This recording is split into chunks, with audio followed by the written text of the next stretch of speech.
Order! Order! You are an incorrigible delinquent at times.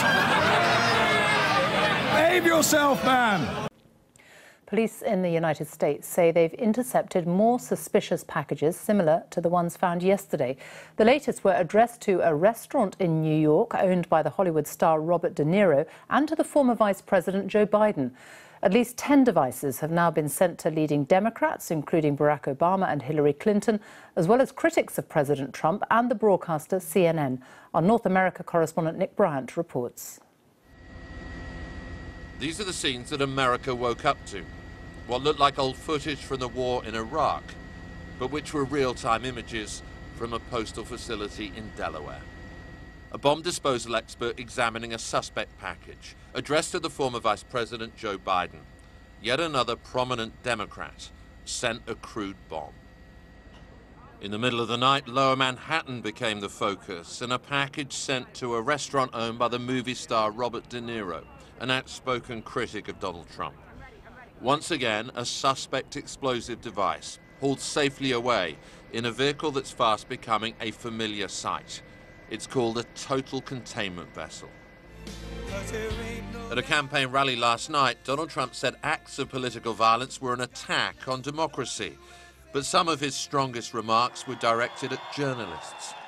As part of a larger national effort to bridge our divides and bring people together, the media also has a responsibility to set a civil tone and to stop the endless hostility and constant negative and oftentimes false attacks and stories. Have to do it.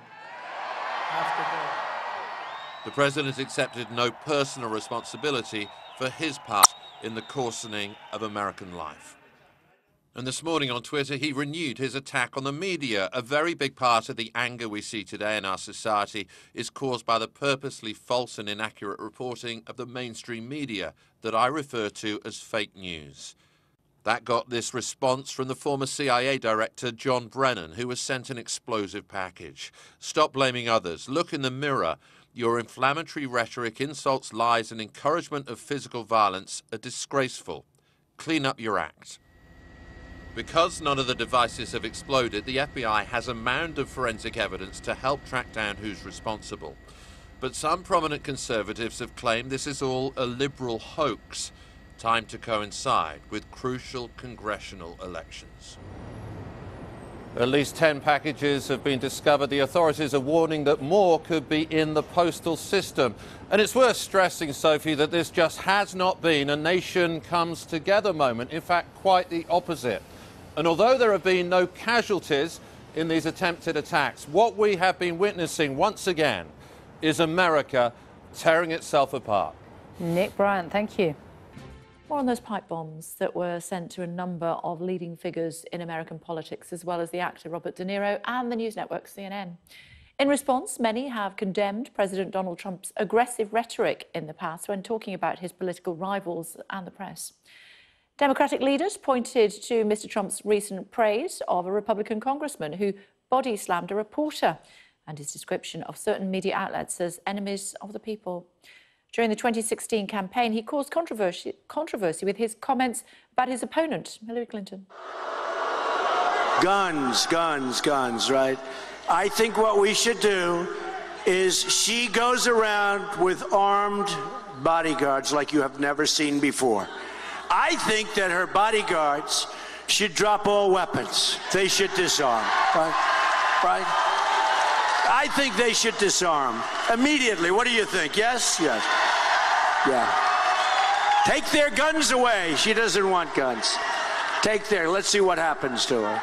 Take their guns away. Okay? It'll be very dangerous.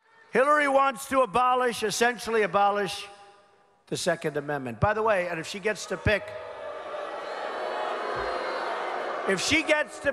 her judges, nothing you can do, folks. Although the Second Amendment people, maybe there is, I don't know. I could stand in the middle of Fifth Avenue and shoot somebody and I wouldn't lose any voters, okay? It's like incredible. Discuss this, joining us from Washington is Democratic strategist Simon Rosenberg, and from our central London studios, Greg Swenson from Republicans Overseas UK. Hello to you guys. Thanks for joining us on the Kay Burley Show. To you, Greg, first, if I may, how much does his recent rhetoric risk civil unrest? I think it's exaggerated. I mean, look, it's not pleasant when you know we have these cringeworthy moments when the president makes some comments that I think are regrettable. But it's just part of his election strategy. It's part of his continuous campaign when he goes to his rallies and excites people. Look, I think it's a great exaggeration, and it's completely unjustified to connect to some of the mainstream media have tried to connect his rhetoric to this kind of extremist behavior with these bombs. That's completely obscene, and I think when that occurs, it just adds to the you know the discomfort and the uncivility or incivility of politics right now. And I think it's a mistake. And again, I'm not condoning his style, but that's exactly what it is. It's his style, and it has nothing to do with extreme violence on either end of the political spectrum. Simon Rosenberg, his critics are being unreasonable when criticising the president over this. Well, no, because, I mean, if you look at data and facts, I mean, the fastest growing part of domestic extremism in the United States is the rise in right-wing white nationalist extremism. We saw a doubling of white nationalist murders in the United States just in the past year. We also just, even in the last few days, in addition to these bombs, there have been 3 incidents where anti-democratic protesters have gotten violent. I mean, we saw a series of arrests of a right-wing mob in New York City just a few days ago. 4 white nationalists were arrested in California for disrupting a political event just last night. And we saw Nancy Pelosi, the Democratic leader in the House, had a mob of right-wing nationalists chase her down an alley and bang on a door to try and calling her crazy names, swearing at her in public. It was one of the most violent expressions that we've seen in American politics in my lifetime. Well, so, how can that be the president's well, it's all coming from and right-wing, and he's encouraging them. I mean, look what happened, just as you pointed out in your opening statement. I mean, he praised a Republican congressman who violently attacked a reporter. And even what he did with the Saudi journalist, right, is that we saw him looking the other way when a guy was dismembered and killed in Turkey. So I do think that the president would be wise and would have been far wiser to have played this in a very civil way. He didn't do that. He came out, the first thing he did last night was go to a political rally where he attacked the Democrats. He hasn't called the former presidents who've now been, targeted by this campaign. I mean, this is an extreme event that's happened. We have no parallel to this in modern American history. The president should be meeting with Democratic leaders, showing a sign of unity, bringing the country together. Instead, he's viciously attacked the Democratic Party last night, and he attacked the media this morning. And so, you know, this is a challenging time for us in this country, there's no doubt. Greg, it is, some of the blame does lie at the president's door. Well, look, I think it's best for everybody on both sides to tone down the rhetoric. But look, the first thing he said last night was we have to unify, we have to stick together. I thought his statement from the White House was positive and unifying.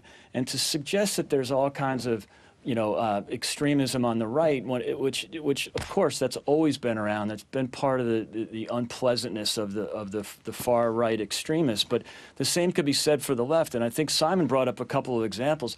Yes, if you want to dig through the archives of the last few months, you're going to find plenty of examples of Trump making mistakes and Trump saying things that could be considered unpleasant, because someone body slammed a reporter. I mean, come on. What would happen in the Senate Judiciary hearings and what's happened on the left in the last few months is outrageous. And I agree with Simon. I think it needs to be toned down. I think that'd be better for everybody. But what the left has done in their extreme attacks on the right. I mean, the first thing that Charles Schumer and Nancy Pelosi in a joint statement did last night was to condemn the president for saying that we should unify and come together. I mean, it's really not good for the country when both extremists on the right and left, and unfortunately, in many cases, the extremists on the left are sitting senators who are calling for, by whatever means necessary. It's not healthy and it's not good.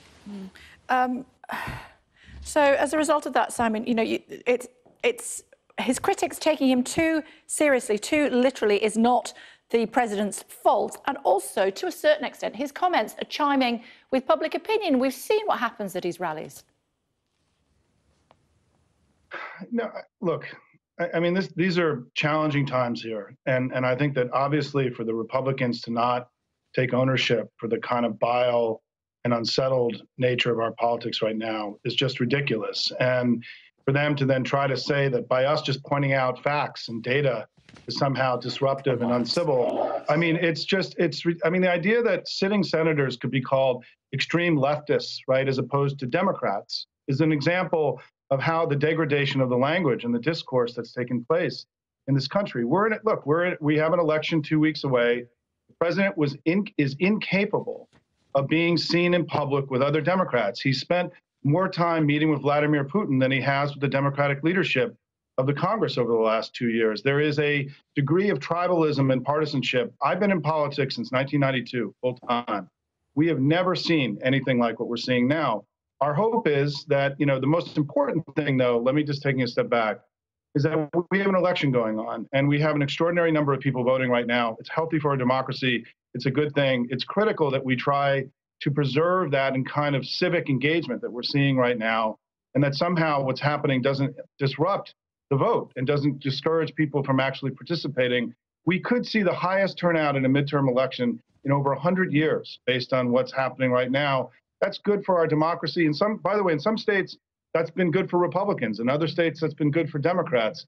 I'm not sure how it's all going to end up, but I know that the kind of vote we're seeing right now should be encouraging everybody.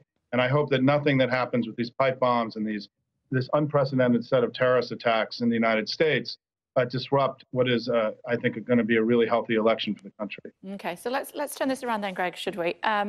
President Obama, Vice President Biden, CNN, all being sent pipe bombs. You're saying that the president does not have a case to answer as far as this is concerned. What does he need to do to try to make sure this doesn't happen further? Well, and I think, you know, he'll encourage the authorities to get to the bottom of this. I mean, what's most important for Americans is Americans don't like this kind of behavior or violence on either end of the spectrum. So lawlessness is not good. And when either party goes too extreme, or where there's any kind of lawlessness or protests, when people take to the streets, it doesn't really sit well with the American voter. I mean, I think we have to return to some civility. Everybody's got to take a deep breath and calm down and not get too excited about any of the rhetoric, and then we'll have less rhetoric, which is good. I think Simon's right. We'll have some good turnout for this. Sorry to interrupt you there. I get that. But 2 hours ago, Donald Trump tweeted saying a very big part of the anger we see today in our society is caused by the purposefully false and inaccurate reporting of the mainstream media that I refer to as fake news. It has gotten so bad and hateful that it is beyond description. Mainstream media must clean up its act fast. He's not even acknowledging what's happened. Yeah, I mean, look, it's unfortunate. I mean, he's not gifted at the political rhetoric. I thought President Obama did much. Yeah, I know. This is not his strong suit, okay? I mean, but we know that. This is one of the reasons he got elected. The public has rejected the traditional rhetoric of both left and right leaning politicians. Look, I'm not advocating, nor have I defended his rhetoric in the past. I'm happy to criticize the president. He's done a great job in terms of what he's done, but he doesn't do a great job in terms of delivering that kind of news. And it's a shame because he distracts from his own accomplishments. Yeah. We've got record low unemployment. We've got GDP returning to 4%, which we never saw in 8 years of the Obama administration, where there was pretty much of an aversion to the private sector and a hostility toward job creators. So reduction of regulation, the tax reform, appointments of conservative judges, which he promised in the campaign. Look, I know they sound like talking points, but that's what he should lean on. And the rhetoric, yeah, he's not very good at it. And I think President Obama did a much better job at moments like this, like the Dallas police shooting, like the Gabby Giffords incident, where he didn't assign blame to anybody. And there should be no assumption and no assignment of blame on this thing until the facts are out. And everybody should just calm down. Simon, you're desperate to come in there, aren't you? Yeah, no. I mean, first of all, that's just an unbelievably ridiculous litany of stuff because, of course, we have to assign blame. The only people that were attacked were among the most prominent leaders of the Democratic Party. This was directed at one political party in the United States in the way that in 2016, the Democratic Party was attacked by a hostile foreign power, Russia. Our party was attacked. Our political leadership was attacked in 2016, and the president has never even acknowledged that any of that took place. So the idea that we shouldn't assign blame is ridiculous right now. It's the former vice president, the former attorney general, the former CIA director. These are all people that the president repeatedly attacks every day by name. Right? These are not some random group of people, Maxine Waters, Debbie Wasserman Schultz. These are the objects of the people that he speaks about at his rallies all the time. And one of his followers clearly has taken this too far.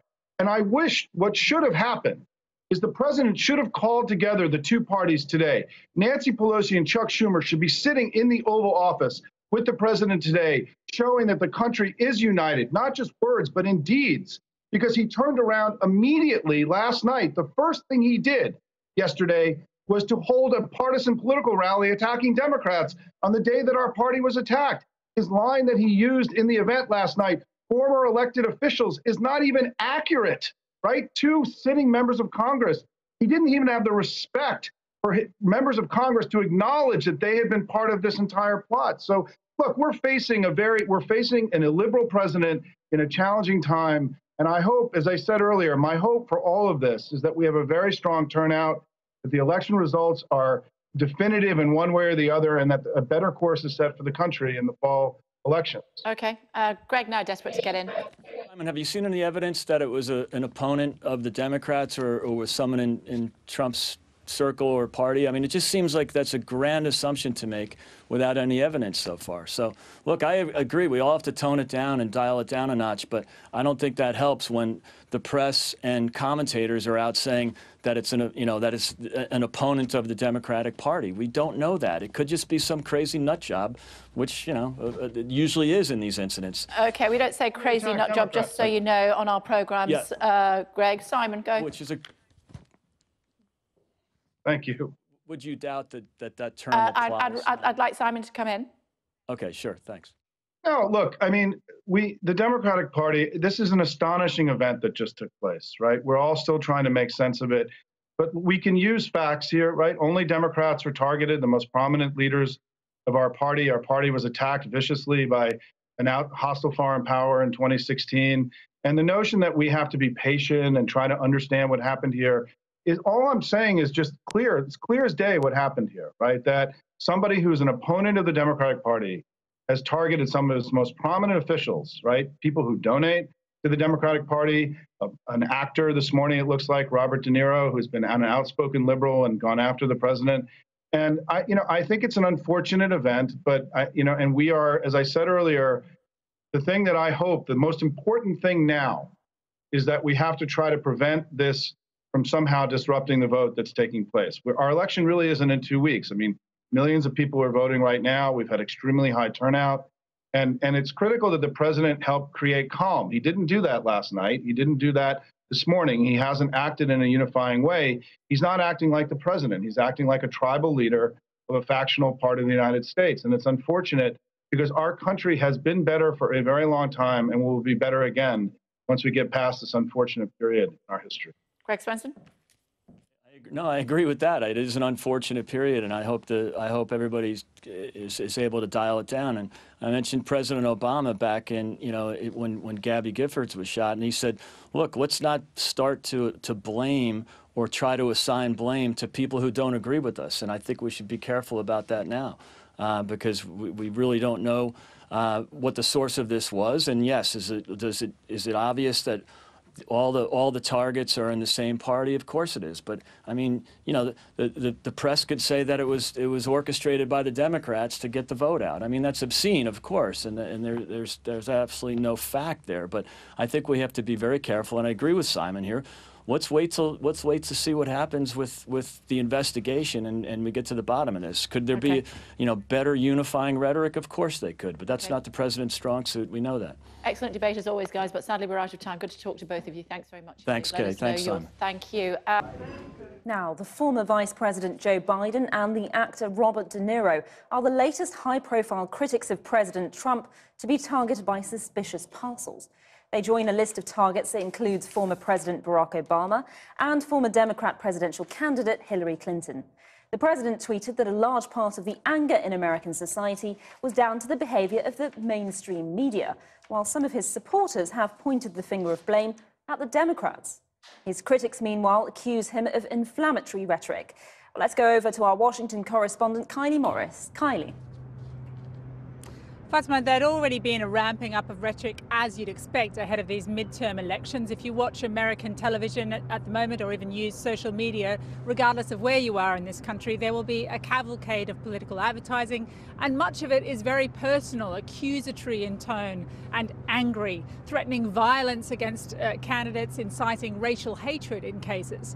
But it is difficult to escape the role the president may have played in all of this. One of his own supporters in Texas this week told me he's nasty, and that's why a lot of people like him. At the rally I went to earlier this month in Iowa, he ran through his usual list of targets, including naming and mocking individual Democrats, Maxine Waters, Hillary Clinton, President Obama, among others. He also runs through a list that includes Dianne Feinstein, for example, and Richard Blumenthal. Now, he gets lots of laughs, but he's also demeaning and personally attacking them, using the White House as a launch pad. And as a member of the media at his rallies, it is very standard, really, for him to provoke chants against journalists in the room as we do our jobs, and he accuses us of fake news. CNN is always a particular target, and a target that the audience responds to very enthusiastically. So it's from that standpoint that he is now attempting to call for unity. And at his rally last night, he looked for someone else to blame, a familiar target, again the media,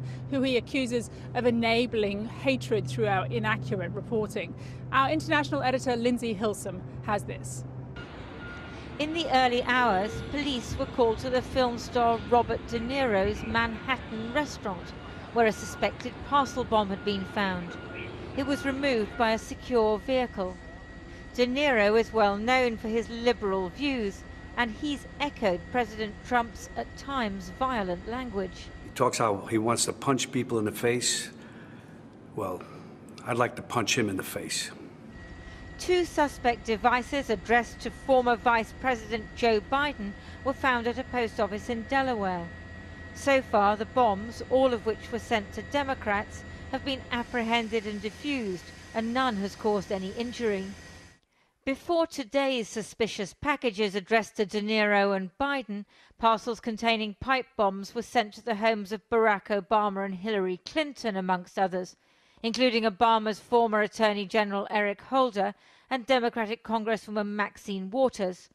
Another was addressed to the former CIA Director John Brennan at CNN, where he's often a guest, and one to the billionaire philanthropist George Soros. Donald J. Trump. At a rally in Wisconsin last night, the president was trying to sound presidential. No nation can succeed that tolerates violence or the threat of violence as a method of political intimidation, coercion, or control. We all know that. He was slightly surprised at his own restraint. And by the way, do you see how nice I'm behaving tonight? This is like, have you ever seen this? And although CNN had just been sent a pipe bomb, was soon back to his customary rhetoric against journalists. The media also has a responsibility to set a civil tone and to stop the endless hostility and constant negative and oftentimes false attacks and stories. Have to do it. That was mild compared to Monday in Houston, when he encouraged his adoring supporters to chant, "CNN sucks." Don't worry, I don't like him either, okay? And he roused the old cry against his defeated opponent Hillary Clinton, "Lock her up." This was the bomb addressed to the former CIA director. With investigations still underway, there's no direct link to presidential rhetoric. But today, the mayor of New York did make a connection. We've got to stop talking about Donald Trump all the time. There's other things going on in our society besides the president. The hatred that's out there has existed in this country for a long time. He has given it license. He has given it permission. He has made it easier for those voices of hate to come forward. That is a fact. Police cordoned off De Niro's New York restaurant through the day. The FBI said this evening that they were focusing on leads in Florida and that all 10 parcel bombs had gone via the US Postal Service. Words may have consequences, but with bitter midterm elections in 12 days' time, it's unlikely that US politicians will tone down their language. Well, I'm joined now from Philadelphia by James Maxwell. He's a former FBI bomb technician and investigator, and he was involved in several high-profile investigations, including the hunt for the 2013 Boston Marathon bomber. Mr. Maxwell, thank you for joining us. I know you're familiar with these kinds of inquiries. Given the explosive devices, how viable do you think they were? Well, that remains to be seen. What's unusual about this case is that you have a large amount of supposedly explosive devices, but nothing was initiated. And when that's fortunate, I'm glad that nothing did go off. But it's going to be incumbent upon the laboratory, once these devices are analyzed, to determine whether or not they're a functional device. Because to go into a courtroom and say this man had a bomb, there's certain criteria that has to be met. And it's incumbent upon the government to prove that this was a dangerous device. And that hasn't been established yet. And right now we're at the beginning stages of trying to analyze and determine whether or not these devices are in fact bombs.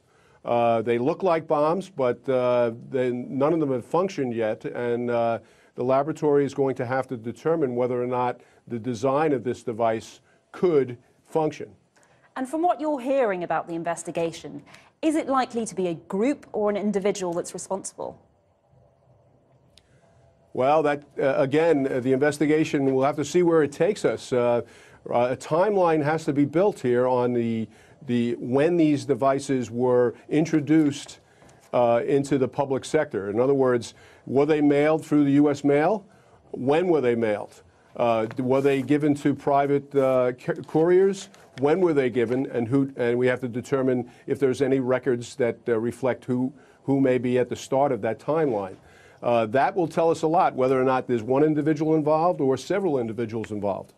But we're dealing with devices that have been spread all over the country, from California to the East Coast and Florida. So I think it's highly likely that there's more than one person involved here, although it hasn't been proven yet.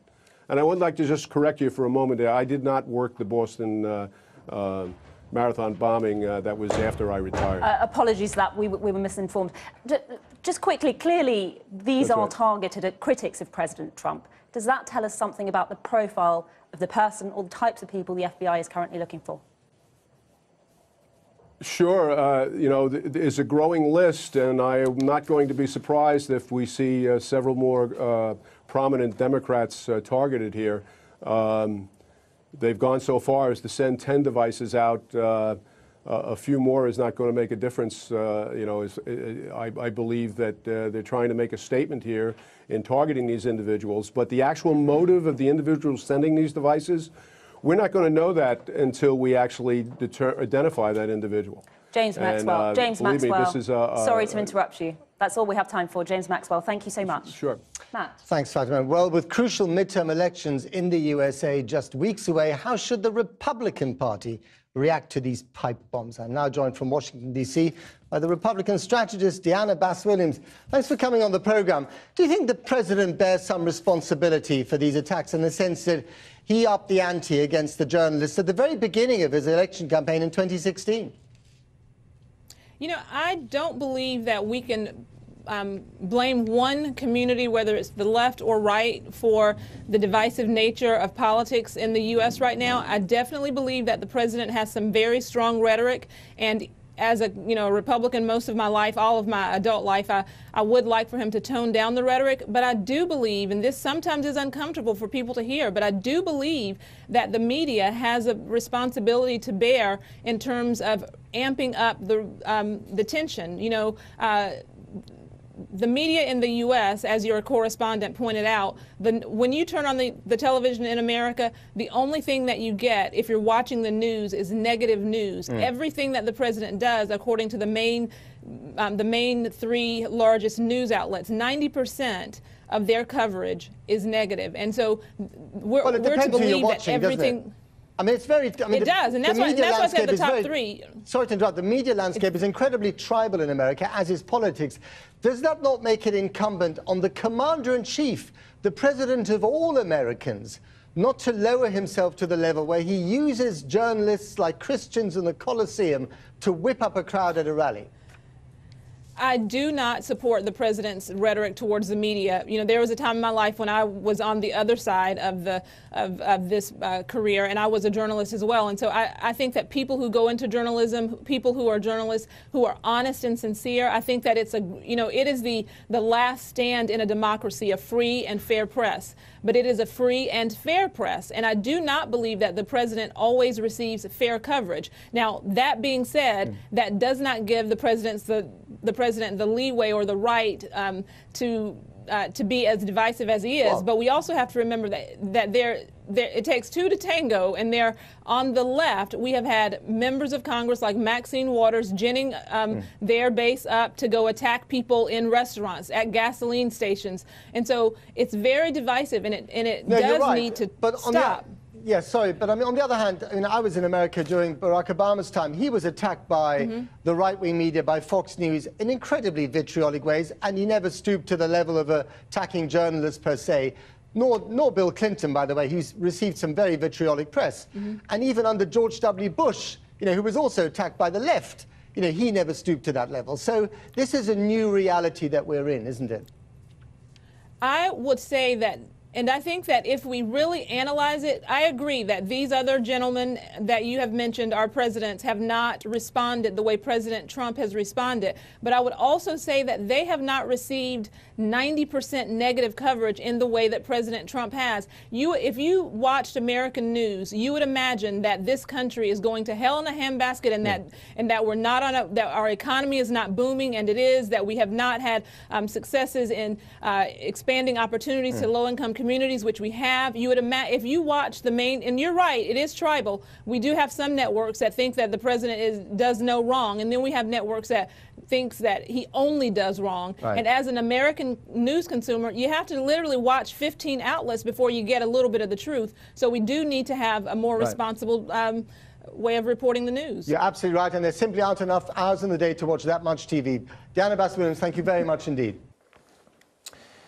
The film star Robert De Niro has famously criticised President Trump in public. Now he too has been on the receiving end of a pipe bomb in the post, bringing to 10 the number of suspicious packages sent by a terrorist or terrorists as yet unknown. The intended targets aren't just people who have spoken out against the president. He has spoken out against them in hostile terms. He wasn't accepting any responsibility, though, preferring to tell the media to tone down its language. With police on high alert across the country, in Delaware, a bomb disposal technician is seen handling the latest explosive device sent in the post. This one was addressed to former Vice President Joe Biden, almost identical to the previous 9 packages. And overnight, a suspected bomb was sent to the actor Robert De Niro at his New York business, triggering another scare in the heart of Manhattan. This specialist police vehicle taking the device away for forensic examination. We are investigating all of this with great precision. And I can say with certainty that we will identify and arrest a person or people responsible for these acts. De Niro, like all the others who have been targeted, is a fierce critic of President Trump. It makes me so angry that this country has gotten to this point, that this fool, this bozo, has wound up where he has. And at an awards ceremony went a stage further. I'm going to say one thing, Trump. At this rally in Wisconsin last night, President Trump's tone was notably more civil than we have witnessed in the past. And by the way, do you see how nice I'm behaving tonight? This is like, have you ever seen this? We're all behaving very well. And hopefully we can keep it that way, right? But Trump is still bitterly attacking the media and appears to be accepting no responsibility for his incendiary rhetoric. What is clear is that other candidates for office feel emboldened by Trump's previous language. This is a Republican running to be the governor of Pennsylvania. You better put a catcher's mask on your face, because I'm going to stomp all over your face with golf spikes, because I'm going to win this for the state of Pennsylvania. There have now been 10 explosive devices discovered over 4 days, all of them targeting well-known critics of the president. And the timing may well be significant, with less than 2 weeks to go before America's midterm elections. It's not the first time since Trump's election that a politically motivated act of terror has occurred. In June of last year, a left-wing activist opened fire on members of Congress as they played baseball. 5 people were injured. The gunman was reportedly distressed by the president's victory. Tonight, the FBI is refusing to reveal just how dangerous or viable these package bombs were. But even as the hunt goes on, the national debate is shifting. The conversation now is whether the fierce political rhetoric here is encouraging or legitimizing those with a violent agenda. Robert Moore, News at 10, Washington.